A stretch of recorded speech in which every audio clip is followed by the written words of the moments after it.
नमस्कार दोस्तों, आपका स्वागत है। मेरा नाम है चंद्रिका प्रसाद। मैं आपके लिए लेकर आया हूं दोस्तों 50 बेहतरीन प्रश्नों का संग्रह। टॉपिक है स्वतंत्रता संघर्ष गांधी युग से। तो इसमें से 50 प्रश्नों का संग्रह इस वीडियो में हम पढ़ेंगे। तो चलिए इसको शुरू करते हैं। प्रश्न नंबर 1 की तरफ बढ़ते हैं। प्रश्न नंबर 1 है, महात्मा गांधी के राजनीतिक गुरु कौन थे? महात्मा गांधी के राजनीतिक गुरु कौन थे? और आपके ऑप्शन हैं: ए मदन मोहन मालवीय, बी बाल गंगाधर तिलक, सी लाला लाजपत राय, या डी गोपाल कृष्ण गोखले। तो आपको बताना है महात्मा गांधी के गुरु का नाम, महात्मा गांधी के गुरु कौन थे। तो अगर आपका इशारा डी की तरफ है तो आप सही हैं। महात्मा गांधी के राजनीतिक गुरु थे गोपाल कृष्ण गोखले। बढ़ते हैं अगले प्रश्न की तरफ। प्रश्न नंबर 2 है, महात्मा गांधी का पहला सत्याग्रह कौन था? महात्मा गांधी का पहला सत्याग्रह कौन था? और आपके ऑप्शन हैं: ए नमक सत्याग्रह, बी चंपारण सत्याग्रह, सी खेड़ा सत्याग्रह, या डी मिल मजदूर सत्याग्रह। तो आपको बताना है कि महात्मा गांधी का पहला सत्याग्रह कौन था। तो नंबर बी चंपारण सत्याग्रह। दोस्तों, चंपारण सत्याग्रह महात्मा गांधी का पहला सत्याग्रह था। सन 1917 में हुआ था। अब बढ़ते हैं अगले प्रश्न की तरफ। प्रश्न नंबर 3, किसने अंग्रेज पुलिस अधिकारी सैंडर्स की गोली मारकर हत्या कर दी थी?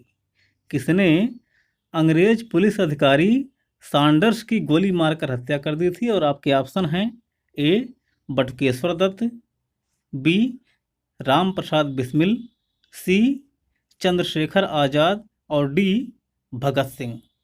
आपको बताना है उसका नाम जिन्होंने अंग्रेज पुलिस अधिकारी सैंडर्स की गोली मारकर हत्या कर दी थी। तो वो थे दोस्तों Bhagat Singh. Option number D सही है। भगत सिंह ने अंग्रेज पुलिस अधिकारी सैंडर्स की गोली मारकर हत्या कर दी थी। अब पढ़ते हैं अगले प्रश्न की तरफ। प्रश्न नंबर 4। प्रश्न नंबर 4 है दोस्तों, जय हिंद, जय हिंद का नारा किसने दिया था? आपके ऑप्शन हैं: ए सुभाष चंद्र बोस ने, बी जवाहरलाल नेहरू ने, सी मोतीलाल नेहरू ने, या डी महात्मा गांधी ने। आपको बताना है कि जय हिंद का नारा किसने दिया था। तो दोस्तों, जय हिंद का नारा दिए थे सुभाष चंद्र बोस। आपका विकल्प नंबर ए सही है, सुभाष चंद्र बोस। अब बढ़ते हैं अगले प्रश्न की तरफ। अगला प्रश्न है, मुस्लिम लीग ने किस वर्ष एक पृथक राष्ट्र का संकल्प स्वीकार किया था? मुस्लिम लीग ने किस वर्ष एक पृथक राष्ट्र का संकल्प स्वीकार किया था? और आपके ऑप्शन है: ए 1907, बी 1922, सी 1931, और डी 1940। इन ऑप्शन में से आपको बताना है उस वर्ष का नाम जिस वर्ष मुस्लिम लीग ने पृथक राष्ट्र का संकल्प यानी कि पाकिस्तान की संकल्प स्वीकार किया था। तो आपके ऑप्शन हैं ये, बताइए जल्दी जल्दी। तो इसका उत्तर है दोस्तों 1940, ऑप्शन नंबर डी। 1940 में मुस्लिम लीग ने पृथक राष्ट्र का संकल्प स्वीकार किया था। अब बढ़ते हैं अगले प्रश्न की तरफ। प्रश्न नंबर 6 है कि तुम मुझे खून दो मैं तुम्हें आज़ादी दूंगा का नारा किसने दिया था? तुम मुझे खून दो मैं तुम्हें आज़ादी दूंगा, ये वाला नारा किसने दिया था? इसका उत्तर आपको बताना है। और आपके प्रश्न हैं, ऑप्शन हैं: ए सुभाष चंद्र बोस, बी अरविंद घोष, सी भगत सिंह, या डी चंद्रशेखर आज़ाद। तो तुम मुझे खून दो मैं तुम्हें आज़ादी दूं का नारा किसने दिया था, आपको बताना है। आपके पास 4 ऑप्शन हैं, तो आपका उत्तर पता होगा इसका। इसका उत्तर है दोस्तों सुभाष चंद्र बोस। सुभाष चंद्र बोस ने तुम मुझे खून दो मैं तुम्हें आज़ादी दूं का नारा दिया था। अब बढ़ते हैं अगले प्रश्न की तरफ। अगला प्रश्न है प्रश्न नंबर 7। देश बंधु के उपनाम से किसको जाना जाता था? देश बंधु के उपनाम से किसको जाना जाता था? और आपके ऑप्शन हैं ए बी आर अम्बेडकर को, बी चित्तरंजन दास को, सी बिपिन चंद्र पाल को, या डी रविंद्रनाथ टैगोर को। तो आपको इनमें से बताना है कि देश बंधु के उपनाम से किसको जाना जाता था। तो इसका सही उत्तर है दोस्तों बी चित्तरंजन दास को। चित्तरंजन दास को देश बंधु के नाम से जाना जाता था और किताब में आपको पढ़ने को मिलेगा देश बंधु चित्तरंजन दास। अब बढ़ते हैं अगले प्रश्न की तरफ। अगला प्रश्न है प्रश्न नंबर 8। कांग्रेस का वार्षिक अधिवेशन 1929 में कहाँ हुआ था, जिसमें पूर्ण स्वराज का लक्ष्य घोषित किया गया था? प्रश्न है दोस्तों, फिर से पढ़ दे रहा हूँ कि कांग्रेस का वार्षिक अधिवेशन 1929 में कहाँ हुआ था, जिसमें पूर्ण स्वराज का लक्ष्य घोषित किया गया था? आपके ऑप्शन हैं ए बम्बई, बी कलकत्ता, सी लाहौर, या डी मद्रास। इनमें से आपको बताना है कि 1929 का कांग्रेस का वार्षिक अधिवेशन कहाँ हुआ था, जिसमें पूर्ण स्वराज का लक्ष्य घोषित किया गया था। तो इसका सही उत्तर है दोस्तों सी लाहौर में कांग्रेस का 1929 वर्ष का वार्षिक अधिवेशन हुआ था। अब बढ़ते हैं अगले प्रश्न की तरफ। प्रश्न नंबर 9। कांग्रेस ने भारत छोड़ो आंदोलन का प्रस्ताव किस साल पारित किया था? कांग्रेस ने भारत छोड़ो आंदोलन का प्रस्ताव किस साल पारित किया था? और आपके ऑप्शन हैं ए 1940 में, बी 1941 में, सी 1946 में, और डी है 1942 में से। इन सालों में से आपको बताना है उस साल का नाम जिस साल कांग्रेस ने भारत छोड़ो आंदोलन का प्रस्ताव पारित किया था। तो इसका सही उत्तर है दोस्तों डी 1942 में भारत छोड़ो आंदोलन हुआ था और उसी साल कांग्रेस ने अपने वार्षिक अधिवेशन में इसका प्रस्ताव स्वीकार किया था। उसके बाद कार्यक्रम शुरू किया गया था। प्रश्न नंबर 10। असहयोग आंदोलन को क्यों निलंबित कर दिया गया था? असहयोग आंदोलन को क्यों निलंबित कर दिया गया था? और आपके ऑप्शन हैं ए गांधी जी की अस्वस्थता के कारण, बी हिंदुओं और मुसलमानों के बीच मतभेदों के कारण, सी नेतागणों के बीच मतभेदों के कारण, या डी चौरी चौरा में हुई हिंसक घटना के कारण। आपको बताना है कि असहयोग आंदोलन जो कि 1920 से 1922 के बीच हुआ था क्यों निलंबित कर दिया गया था। तो इसका सही उत्तर है दोस्तों डी चौरी चौरा में हुई हिंसक घटना के कारण। चौरी चौरा में 1922 में हुई हिंसक घटना के कारण असहयोग आंदोलन को निलंबित कर दिया गया था। प्रश्न नंबर 11 है साल 1919 में जलियांवाला बाग हत्याकांड कहाँ पर हुआ था? प्रश्न है दोस्तों कि 1919 में जलियांवाला बाग हत्याकांड कहाँ पर हुआ था? और आपके ऑप्शन हैं ए अमृतसर, बी नागपुर, सी चंडीगढ़, और डी कलकत्ता। तो 1919 में दोस्तों जलियांवाला बाग हत्याकांड कहाँ हुआ था? तो इसका सही उत्तर है ए अमृतसर, पंजाब में हुआ था दोस्तों। बढ़ते हैं अगले प्रश्न की तरफ। प्रश्न नंबर 12। नमक सत्याग्रह किस साल प्रारंभ हुआ था? नमक सत्याग्रह किस साल प्रारंभ हुआ था? आपके ऑप्शन हैं ए 1930 में, बी 1932 में, सी 1928 में, और डी 1931 में। तो नमक सत्याग्रह किस साल आरंभ हुआ था? तो इसका सही उत्तर है दोस्तों ए 1930 में। अब बढ़ते हैं अगले प्रश्न की तरफ। प्रश्न नंबर 13 है सुखदेव, भगत सिंह और राजगुरु को 31 सुखदेव, भगत सिंह और राजगुरु को 23 मार्च 1931 में किस जुर्म में फांसी दी गई थी?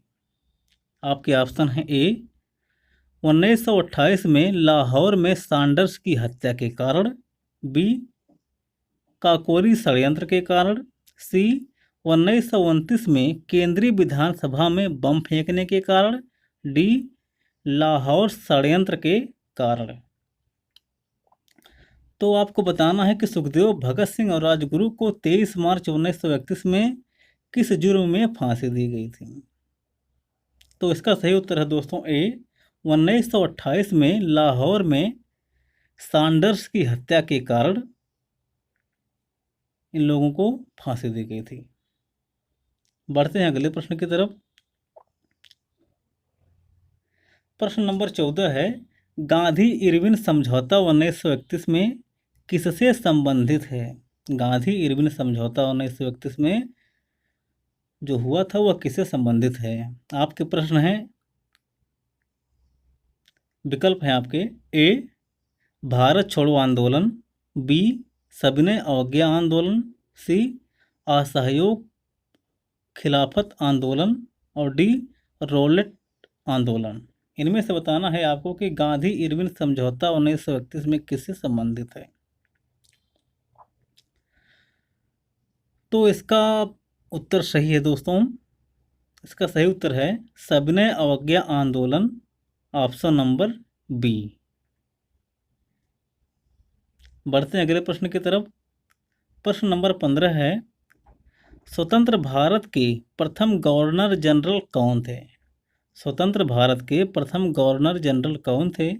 आपके ऑप्शन है ए लॉर्ड एटली, बी लॉर्ड माउंटबेटन, सी राजगोपालाचारी और डी राजेंद्र प्रसाद।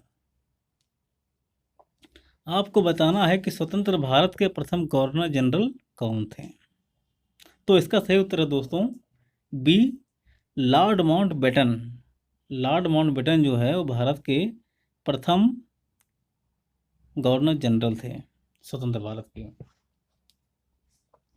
अब अगर पूछ लेता है कि स्वतंत्र भारत के प्रथम भारतीय गवर्नर जनरल कौन थे, तो आप लगाएंगे सी राजगोपालाचारी पर, लेकिन इसका उत्तर है बी लॉर्ड माउंटबेटन भारत के स्वतंत्र भारत के प्रथम गवर्नर जनरल थे। अब बढ़ते हैं अगले प्रश्न की तरफ। प्रश्न नंबर 16 है, किस अधिनियम में पहली बार भारत के लिए संघीय संरचना प्रस्तुत की गई थी?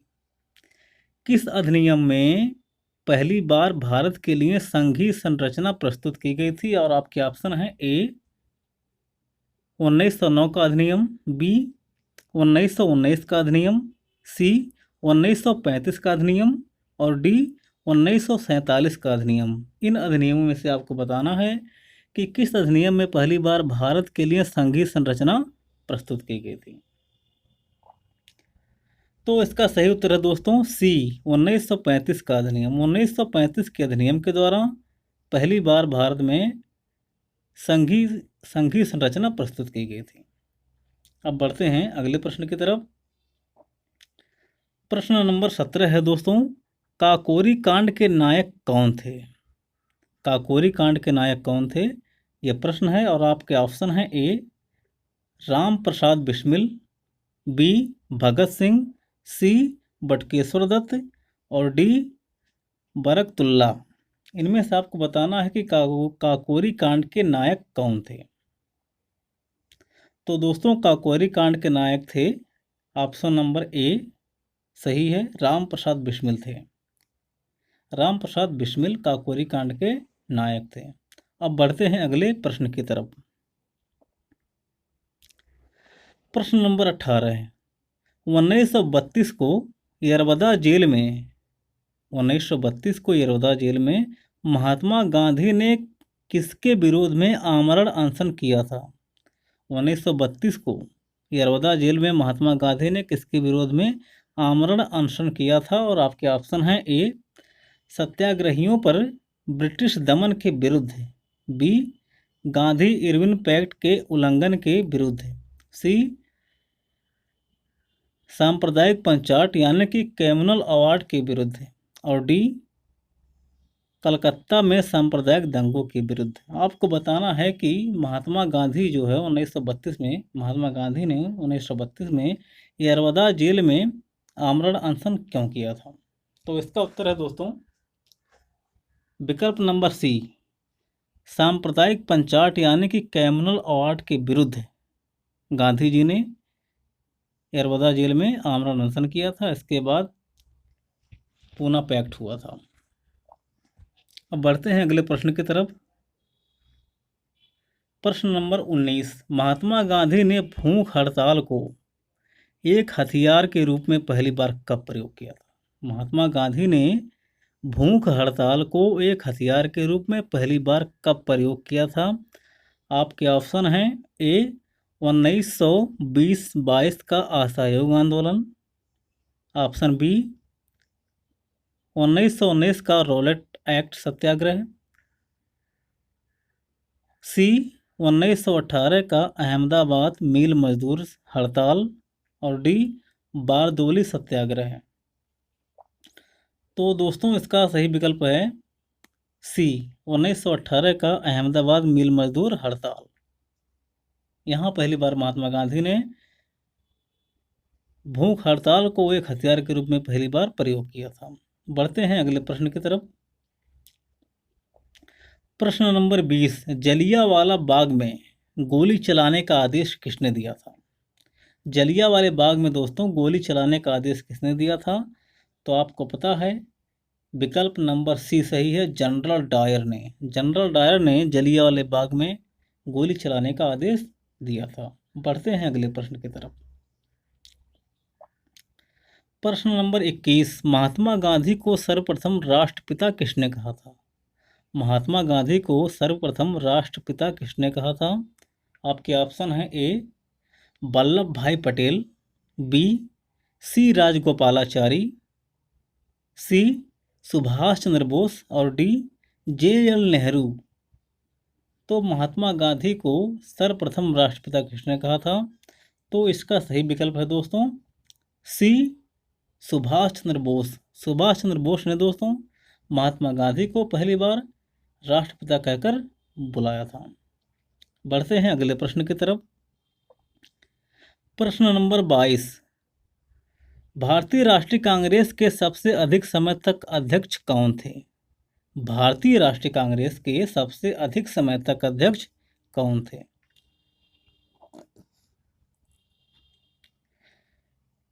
तो इस प्रश्न का विकल्प है दोस्तों ए अबुल कलाम आज़ाद, बी दादा भाई नौरोजी, सी WC बनर्जी और डी वल्लभ भाई पटेल। इनमें से बताना है कि वह कौन थे जो सबसे अधिक समय तक कांग्रेस के अध्यक्ष रहे।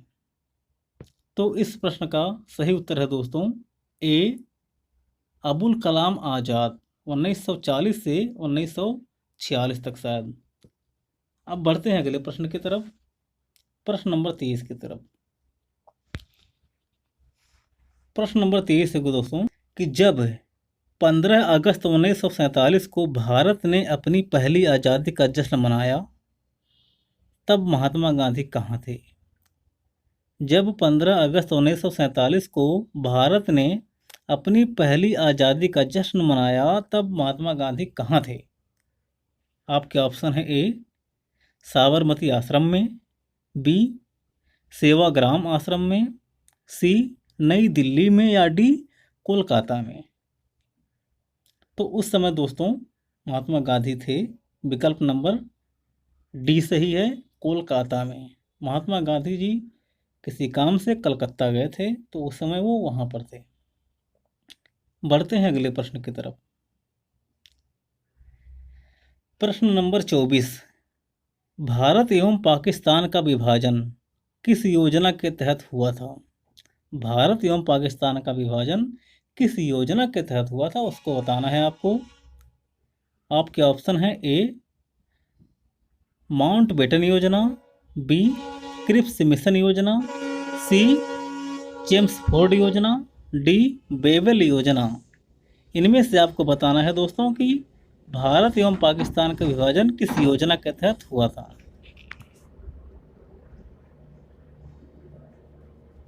तो इसका सही ऑप्शन है दोस्तों ए, माउंटबेटन योजना के तहत भारत और पाकिस्तान का विभाजन हुआ था। बढ़ते हैं अगले प्रश्न की तरफ। प्रश्न नंबर 24, महात्मा गांधी की हत्या कब हुई थी?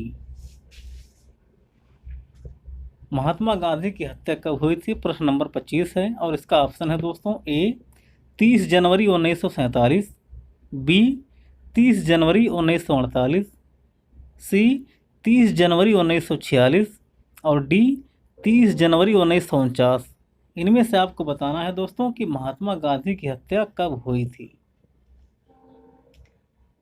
तो इसका सही आंसर है दोस्तों बी, 30 जनवरी 1948 को।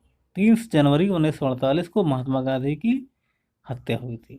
अब बढ़ते हैं अगले प्रश्न की तरफ। प्रश्न नंबर 26, कायदे आजम, कायदे आजम किसे कहा जाता था? आपके ऑप्शन है ए, मोहम्मद अली जिन्ना, बी भगत सिंह, सी महात्मा गांधी और डी जवाहरलाल नेहरू। इनमें से कायदे आजम किसको कहा जाता था? तो इसका सही उत्तर है दोस्तों ए, मोहम्मद अली जिन्ना। मोहम्मद अली जिन्ना को कायदे आजम के नाम से भी जाना जाता था, यह उनका उपनाम था। बढ़ते हैं अगले प्रश्न की तरफ। प्रश्न नंबर 27, किस गोलमेज सम्मेलन में भाग लेने महात्मा गांधी लंदन गए थे? किस गोलमेज सम्मेलन में महात्मा गांधी जी भाग लेने लंदन गए थे, ये आपको बताना है। और आपके ऑप्शन है ए, प्रथम गोलमेज सम्मेलन में, बी द्वितीय गोलमेज सम्मेलन में, सी तृतीय गोलमेज सम्मेलन में या इनमें से कोई नहीं में। आपको बताना है कि किस गोलमेज सम्मेलन में भाग लेने महात्मा गांधी लंदन गए थे। तो इसका सही उत्तर है दोस्तों बी, द्वितीय गोलमेज सम्मेलन में महात्मा गांधी गए थे 1931 में। बढ़ते हैं अगले प्रश्न की तरफ। प्रश्न नंबर 28 है दोस्तों कि जब 1920 में असहयोग आंदोलन शुरू किया गया उस समय भारत के वायसराय कौन था? जब 1920 में असहयोग आंदोलन शुरू किया गया उस समय भारत का वायसराय कौन था? तो इसका सही उत्तर है दोस्तों D, Lord Chelmsford. Lord Chelmsford उस समय भारत के वायसराय थे। बढ़ते हैं अगले प्रश्न की तरफ। प्रश्न नंबर 29 है दोस्तों, इंडिया फॉर इंडियंस किसकी पुस्तक है? इंडिया फॉर इंडियंस किसकी पुस्तक है? आपके ऑप्शन है ए, जवाहरलाल नेहरू, बी सरदार पटेल, सी चित्तरंजन दास या डी मोतीलाल नेहरू। इनमें से बताना है कि इंडिया फॉर इंडियंस पुस्तक है उसके लेखक कौन हैं। तो इसका सही विकल्प है दोस्तों सी, चित्तरंजन दास। बढ़ते हैं अगले प्रश्न की तरफ। प्रश्न नंबर है 30, जनरल डायर की हत्या किसने की थी? जनरल डायर की हत्या किसने की थी आपको बताना है। आपके ऑप्शन हैं ए, भगत सिंह, बी नाथूराम गोडसे, सी ऊधम सिंह और डी चंद्रशेखर आज़ाद। इनमें से जनरल डायर की हत्या किसने की थी? तो इसका सही विकल्प है दोस्तों सी, ऊधम सिंह। ऊधम सिंह ने इंग्लैंड जाकर जनरल डायर की हत्या की थी। बढ़ते हैं अगले प्रश्न की तरफ। प्रश्न नंबर 31 की तरफ। प्रश्न नंबर 31 है दोस्तों कि साइमन कमीशन का भारत आगमन किस वर्ष में हुआ? साइमन कमीशन का भारत आगमन किस वर्ष में हुआ? तो आपके ऑप्शन हैं ए 1930 में, बी 1928 में, सी 1925 में और डी 1919 में। तो इसका सही उत्तर है दोस्तों बी, 1928 में साइमन कमीशन भारत आया था और 1927 में इंग्लैंड में इसका गठन किया गया था। बढ़ते हैं अगले प्रश्न की तरफ। प्रश्न नंबर 32। प्रश्न नंबर 32 है दोस्तों कि भारतीय कम्युनिस्ट पार्टी का अस्तित्व किस वर्ष में आया? आपके ऑप्शन है: ए 1912 में, बी 1915 में, सी 1918 में और डी 1925 में। तो इस प्रश्न का सही उत्तर है दोस्तों डी 1925। 1925 में दोस्तों कम्युनिस्ट पार्टी का गठन किया गया था। बढ़ते हैं अगले प्रश्न की तरफ। प्रश्न नंबर 33 है दोस्तों कि सारे जहां से अच्छा हिंदुस्तान हमारा, सारे जहां से अच्छा हिंदुस्तान हमारा के रचनाकार कौन है? ए रविंद्रनाथ टैगोर, बी मोहम्मद इकबाल, सी रहमत अली, डी भगत सिंह। तो दोस्तों बताइए, सारे जहां से अच्छा हिंदुस्तान हमारा, हम बुलबुलें हैं उनकी वो गुलसिता हमारा, किसने लिखा था? तो इसका सही उत्तर है दोस्तों बी मोहम्मद इकबाल। मोहम्मद इकबाल ने दोस्तों सारे जहां से अच्छा हिंदुस्तान हमारा की रचना की थी। अब बढ़ते हैं अगले प्रश्न की तरफ। प्रश्न नंबर है 34 दोस्तों, माई experiment with truth, my experiment with truth किसकी रचना है? ऑप्शन है: ए भगत सिंह, बी मौलाना आज़ाद, सी जवाहरलाल नेहरू और डी जयप्रकाश नारायण। तो माई एक्सपेरिमेंट विथ ट्रूथ किसकी रचना है? आपको बताना है इनमें से किसकी है।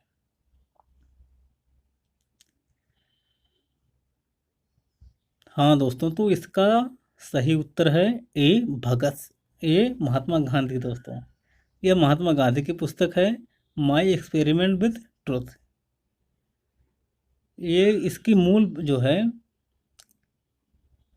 इसकी मूल किताब गुजराती में लिखी गई थी। इसका अंग्रेजी अनुवाद है माई एक्सपेरिमेंट विथ ट्रूथ, सत्य के साथ मेरे प्रयोग, गांधी जी की रचना है।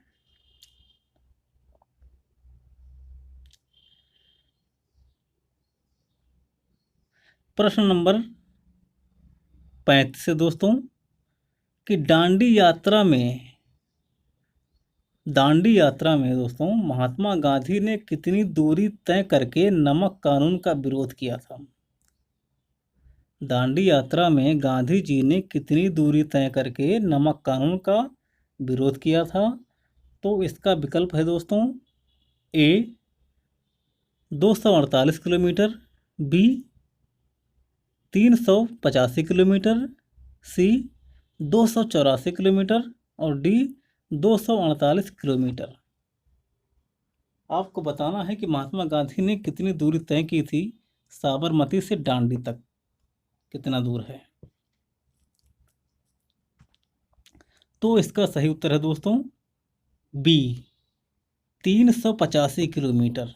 385 किलोमीटर दूरी चलकर महात्मा गांधी ने नमक कानून तोड़ा था दोस्तों। बढ़ते हैं अगले प्रश्न की तरफ। प्रश्न नंबर है 36। महात्मा गांधी जी ने किस कानून को काला कानून कहा था?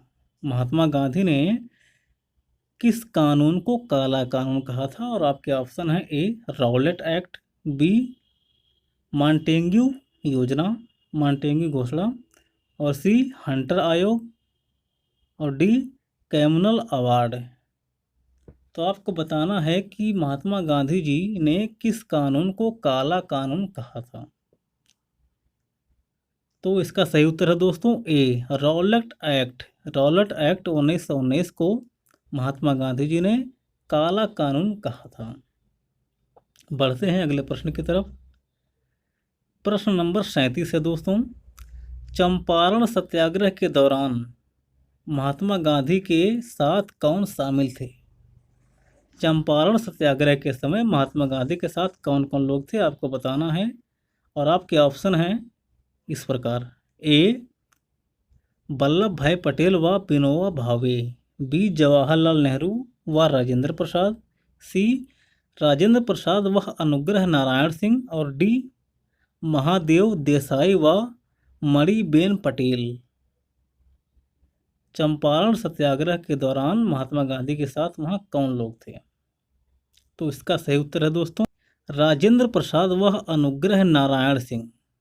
राजेंद्र प्रसाद व अनुग्रह नारायण सिंह महात्मा गांधी जी के साथ बिहार में उस समय वहाँ पर थे। बढ़ते हैं अगले प्रश्न की तरफ। अगला प्रश्न है दोस्तों कि स्वराज पार्टी की स्थापना किस वर्ष की गई थी? स्वराज पार्टी की स्थापना किस वर्ष की गई थी? आपके ऑप्शन है ए 1919 में, बी 1920 में, सी 1922 में, और डी 1923 में। तो इसका सही उत्तर है दोस्तों डी 1923 में। 1923 में दोस्तों जवाहरलाल नेहरू और चित्तरंजन दास ने इलाहाबाद में स्वराज पार्टी का गठन किया था। बढ़ते हैं अगले प्रश्न की तरफ। प्रश्न नंबर 39। कांग्रेस का प्रथम विभाजन 1907 में किस स्थान पर हुआ था? कांग्रेस का विभाजन 1907 में किस जगह हुआ था आपको ये बताना है।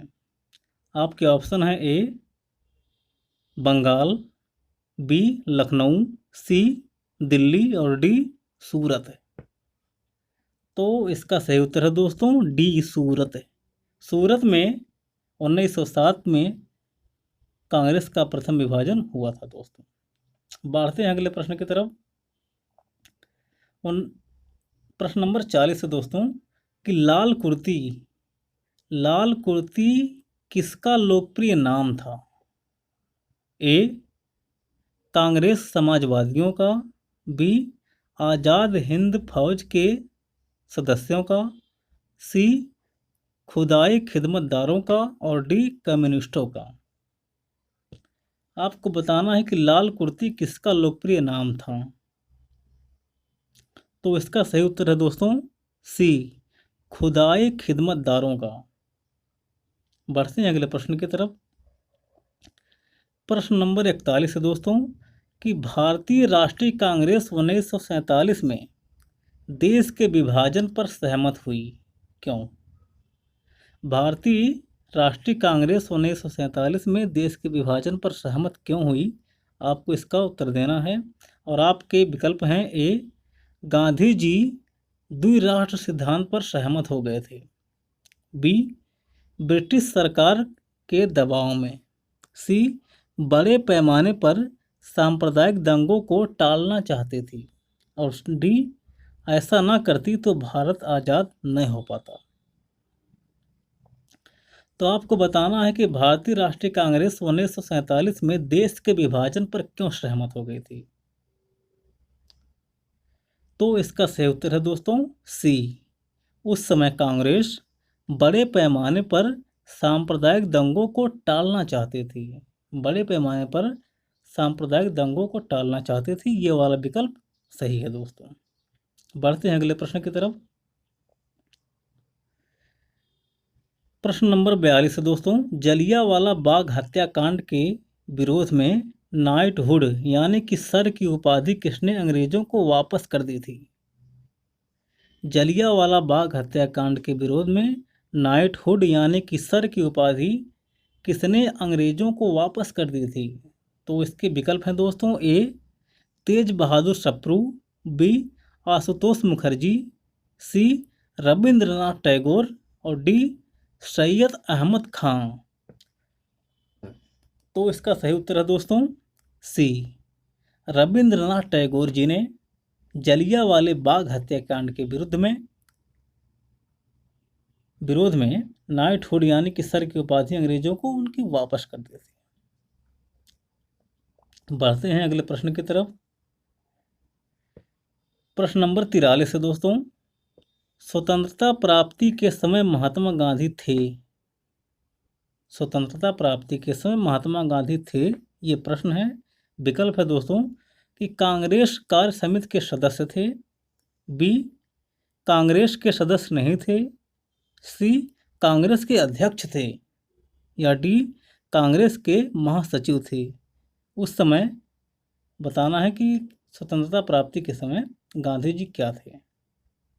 तो इसका सही उत्तर है दोस्तों बी। उस समय गांधी जी कांग्रेस के सदस्य नहीं थे। बी है दोस्तों, कांग्रेस के सदस्य नहीं थे। ये उत्तर सही है।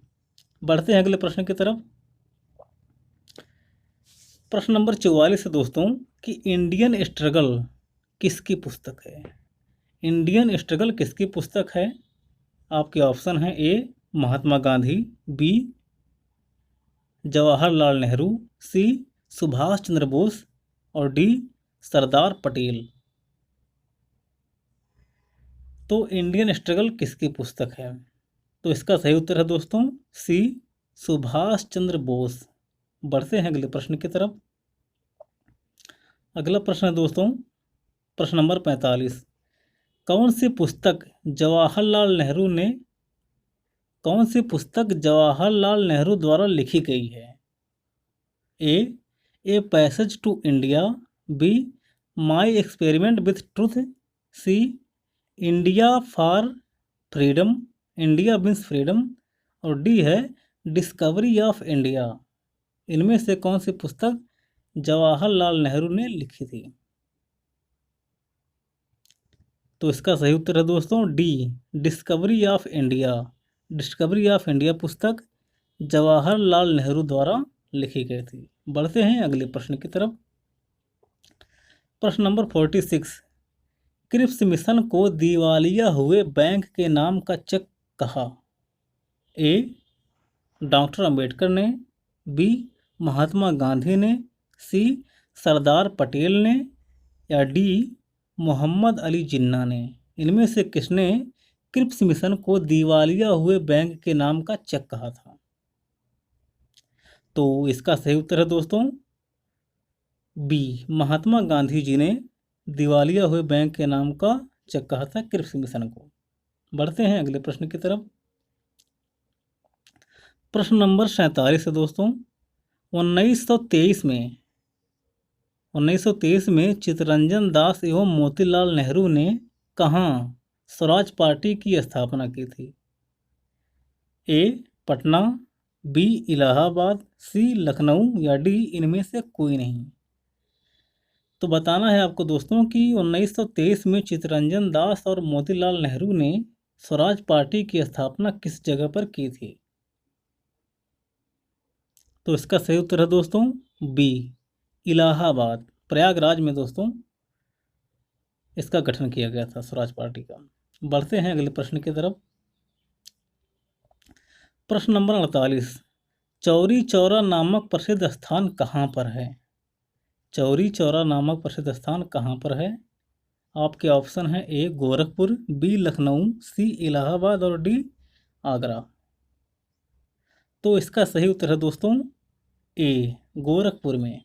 गोरखपुर में दोस्तों चौरी चौरा नामक स्थान है जहाँ पर असहयोग आंदोलन के दौरान वहाँ के लोगों ने दंगा कर दिया था, इसलिए असहयोग आंदोलन को निलंबित कर दिया गया था। बढ़ते हैं अगले प्रश्न की तरफ। प्रश्न नंबर 49। किसने कहा कि मध्यरात्रि के कटोर पर जब संसार सोता है भारत अपने जीवन व स्वतंत्रता के लिए जाग उठेगा। किसने कहा था कि मध्यरात्रि के कटोर पर जब संसार सोता है भारत अपने जीवन व स्वतंत्रता के लिए जाग उठेगा। आपके ऑप्शन हैं A Mahatma Gandhi, B C Rajagopalachari, D Jawaharlal Nehru और डी राजेंद्र प्रसाद। तो ऐसा किसने कहा था कि मध्यरात्रि के कटोर पर जब संसार सोता है तो भारत अपने जीवन व स्वतंत्रता के लिए जाग उठेगा। तो इसका सही उत्तर है दोस्तों सी जवाहरलाल नेहरू। जवाहरलाल नेहरू ने दोस्तों ऐसा कहा था। बढ़ते हैं अगले प्रश्न की तरफ। प्रश्न नंबर 50 है दोस्तों महात्मा गांधी ने अपनी आत्मकथा किस भाषा में लिखी थी। महात्मा गांधी ने अपनी आत्मकथा किस भाषा में लिखी थी, यह प्रश्न है और आपके ऑप्शन है दोस्तों, ए गुजराती, बी हिंदी, सी अंग्रेजी और डी संस्कृत। इनमें से आपको बताना है उस भाषा का नाम जिस भाषा में महात्मा गांधी जी ने अपनी आत्मकथा लिखी थी। माई एक्सपेरिमेंट विथ ट्रुथ, सत्य के साथ मेरे प्रयोग। तो इसका सही उत्तर है दोस्तों ए गुजराती। गुजराती में दोस्तों महात्मा गांधी जी ने अपनी आत्मकथा सत्य के साथ मेरे प्रयोग की रचना की थी। तो आज के लिए इतना ही। अभी इस टॉपिक के और प्रश्न बचे हैं, उसको अगले वीडियो में बनाएंगे। तब तक के लिए जय हिंद दोस्तों।